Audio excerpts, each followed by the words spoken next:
Medan. Demikian.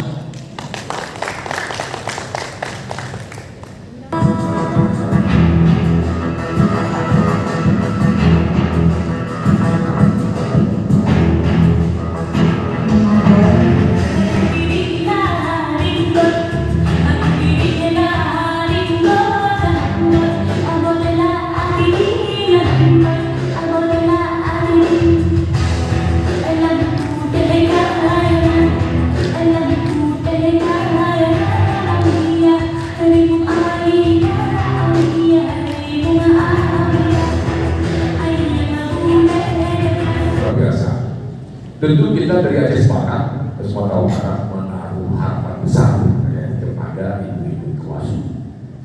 Ya. Kita ini kan orang Aceh di perantauan. Ya. Aceh sepakat Sumatera Utara, Ikuasu Sumatera Utara, sama-sama Sumatera Utara. Artinya apa? Ini organisasi besar, bukan organisasi kecamatan dan bukan organisasi tingkat pertamanya atau kabupaten. Bagaimana kita besarkan bersama-sama? Kalau Islam bangunan besar, Ikuasu adalah tiangnya. Kalau ini berkokoh, Aceh sepakat Sumatera Utara harus kokoh juga Ikuasunya. Jadi Ikuasu berhasil, Aceh sepakat juga berhasil. Kita sama-sama tahu bahwa Aceh sepakat ini murni sosial, ukhuwah Islamiyah, non profit, tidak berafiliasi dengan partai politik, tapi rumah politiknya di kita, walaupun kita tidak berafiliasi dengan partai politik. Siapapun kita bisa support. Ya, apalagi kita Sumatera Utara.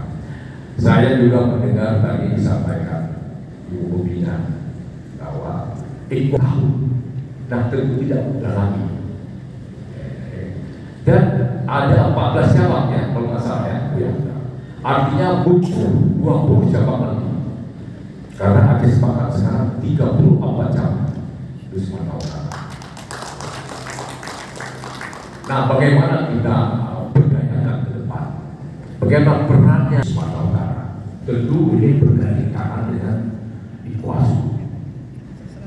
Karena saya melihat orang Aceh di Sumatera Utara lebih sering orang, bukan di Medan. Oh maaf, jadi itu ingin saya sampaikan bahwa kita bisa membesarkan Aceh sepakat dari sekarang mungkin ke depan. Karena saya melihat ya, potensi mungkin Ikuasu juga menyinggung masalah sumber daya manusia. Ya. Kita lihat ketuanya profesor, ya ketua penelitian juga profesor sudah ada kan. Orang Aceh, orang khususnya Ikuasu cukup bagus. Tapi apa langkah konkret kita ke depan sehingga keberadaan Ikuasu itu terasa? Tadi saya sampaikan kita punya potensi besar. Bagaimana menggarap potensi ini supaya bisa bermanfaat? Kita juga ke depan ini akan sedang kita kaji-kaji terhadap beberapa